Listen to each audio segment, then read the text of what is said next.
कहते हैं ना, बिना आग के धुआं नहीं होता। कुछ उसी तरीके से जैसे बिना सूर्य के रोशनी नहीं होती और बिना बिजली के करंट नहीं होता। तो राजनीति में भी जो कुछ होता है उसके पीछे कुछ न कुछ जरूर होता है। अब महाविकास अघाड़ी की जो पार्टियां हैं, चाहे शिवसेना हो गई, कांग्रेस हो गई, एनसीपी, सबका ये कहना है कि अभी जो कुछ चल रहा है महाराष्ट्र में उसके पीछे बीजेपी है। लेकिन वो बीजेपी जो अभी तक महाराष्ट्र के मुद्दों पर खुलकर प्रेस कॉन्फ्रेंस किया करती थी, इस मुद्दे पर पूरी तरीके से साइलेंट मोड पर है। देवेंद्र फडणवीस, महाराष्ट्र के पूर्व मुख्यमंत्री, 20 जून को महाराष्ट्र में शिवसेना के भीतर बगावत की रात ये चेहरा सबसे ज्यादा मुस्कुराते हुए दिखा। ये कहते सुना गया, देश में मोदी जी की लहर है, महाराष्ट्र मोदी जी के साथ है और महाराष्ट्र में जब तक मोदी जी के साथ चलने वाली लोकाभिमुख सरकार हम नहीं लाते तब तक हमारा संघर्ष जारी रहेगा। फिर क्यों अब महाराष्ट्र में जारी सत्ता के संघर्ष में अचानक बीजेपी नेताओं ने पत्ते खोलने वाले गेट बंद कर लिए हैं? आशीष सर, क्या प्लान ऑफ एक्शन होगा बीजेपी का? अब तो पूरी तरीके से जो है पलड़ा भारी है। क्या ये चुप्पी महाराष्ट्र बीजेपी के नेताओं की सत्ता का नया तूफान आने से पहले की है?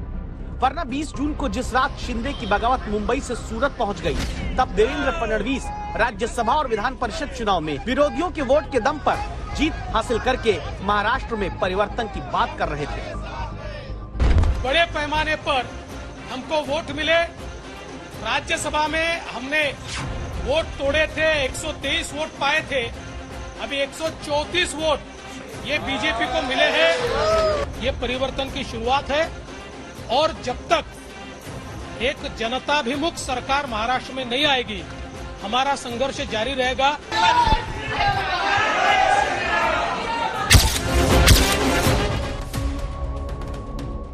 इस बयान के बाद परिवर्तन की चिंगारी तो बगावत की माचिस से महाराष्ट्र में फूटी, लेकिन सत्ता की मशाल किसके हाथ जलेगी ये तय नहीं अभी। बीजेपी के खेमे में देवेंद्र फडणवीस के घर पर लगातार 3 दिन से बैठकों का दौर जारी है। जब सवाल बीजेपी नेताओं से पूछिए शिवसेना की बगावत पर, तो नेताओं ने फिलहाल शायद दिल में उम्मीद सरकार बनाने की रखी है, पर जुबान पर कोई शब्द नहीं लाते। देवेंद्र सर दिल्ली में आज मीटिंग करने वाले हैं, उसके बारे में कुछ जानकारी दे पाएंगे आप? आशीष सर, क्या प्लान ऑफ एक्शन होगा बीजेपी का? अब तो पूरी लगातार होती बैठक में फडणवीस के घर नेता पहुंचते रहते हैं, मीडिया के सामने महाराष्ट्र की उठापटक पर शांत रहते हैं। बीजेपी के नेता गिरीश महाजन कुछ नहीं बोलते। रत्नाकर गट्टे के आगे जब यही सवाल आज तक पूछता है कि आखिर बीजेपी की रणनीति क्या है, ये भी ज्यादा कुछ नहीं कहते। स्ट्रैटेजी करने वाले कर रहे हैं भाई, हम क्या स्ट्रैटेजी करेंगे? हम तो अपना ऐसे कुछ खास प्लानिंग जो वरिष्ठ कर रहे हैं, सब वरिष्ठ सब लोग हैं वो कर रहे हैं जो कुछ कर रहे हैं। बीजेपी भी अपने एमएलए के साथ हर रोज यहाँ पर मीटिंग कर रही है। जहाँ पर हम खड़े हैं मुंबई के मलाबार हिल में सागर बंगलो, जो Devendra Fadnavis leader of opposition के नेता हैं भारतीय जनता पार्टी में, सागर बंगलो में लगातार एमएलए के साथ मीटिंग कर रहे हैं। आज भी एक मीटिंग हुई जिसमें जो 16 एमएलए हैं जिनको डिस्क्वालीफाई करने के लिए शिवसेना ने डिप्यूटी स्पीकर के पास अर्जी दी थी, उसके बारे में चर्चा हुई।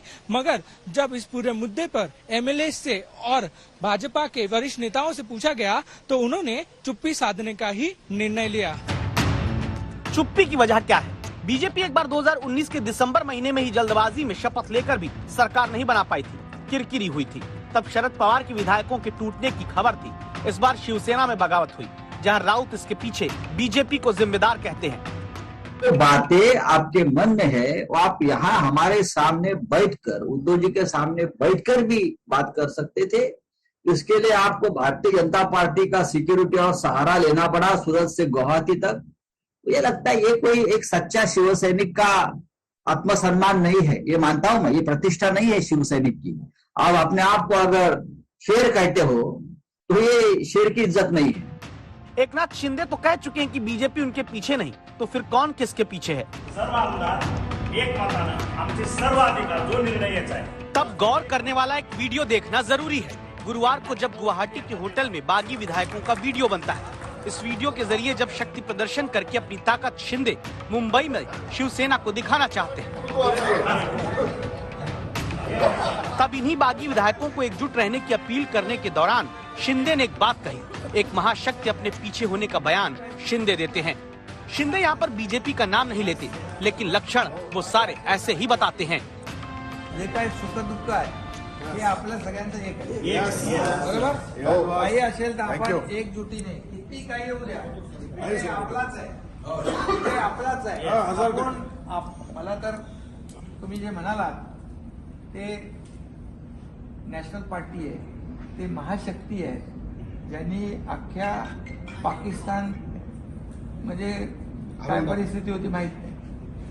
तर याच्यामध्ये त्यांनी मला सांगितलेलं आहे, तुम्ही जो हा निर्णय घेतलेला आहे हा देशातला तुमच्या मागे आमची पुरी शक्ती आहे. कुठेही काही लागलं तर कधी कमी पडणार नाही याची प्रचिती आपल्याला जेव्हा जेव्हा आवश्यकता भासेल तेव्हा तेव्हा सगळ्यांना येईल. महाराष्ट्र से ही सांसद चुने गए और केंद्र में मंत्री पीयूष गोयल से सवाल आज तक ने पूछा है कि आखिर महाराष्ट्र में क्या सब कुछ बीजेपी अभी करा रही है। ये महाराष्ट्र में क्या हो रहा है, क्या करवा रहे हो आप? हमें तो पता नहीं, मैं तो आपके यहाँ पे बैठा हूँ अभी। इसके पहले हमारे नए राष्ट्रपति जी के नामांकन के लिए गया था। मैं समझता हूँ कि महाराष्ट्र में जो हो रहा है वो उन्हीं के जो गठबंधन था, वो जो जरा भी नैतिक गठबंधन नहीं था, टोटली अनएथिकल अलायंस। यही बात एकनाथ शिंदे और उनके साथ के बागी विधायक भी बोलते हैं कि शरद पवार और कांग्रेस के साथ गठबंधन करके शिवसेना ने अपनी जड़ें कमजोर कर दी। तो क्या भूकंप इसी वजह से महाराष्ट्र में शिवसेना के भीतर आया? Very often when there's an earthquake, I think the earthquake was bound to happen. It's probably divine that something which is beyond any of our control what is happening, and earthquakes will happen, will come and go. Nobody needs to actually do anything to make that earthquake happen. And what we are seeing there is just something which was expected to happen. Frankly, the fact that they ran for 2.5 months itself is it reflects the ability of power to be a glue and keep them together for 2.5 years. It was an unholy alliance, and I think they're just seeing the result of the public sentiment. In fact, many MPs, in Parliament would come to us from that party and say, literally bang their head and say, we don't know how we'll ever get re-elected in 2024 because we won the last election keeping Mr. Modi's photo in our every poster. In which he was asked the question. यह आखिरी बात केंद्रीय मंत्री पीयूष गोयल की बहुत अहम है, जिसके मुताबिक शिवसेना के बागी नेता मानते हैं कि 2019 में वो बीजेपी और मोदी के चेहरे पर जीते, तो क्या आगे भी शिंदे और बीजेपी मिलने वाले हैं? पारस दामा, मुंबई आज तक।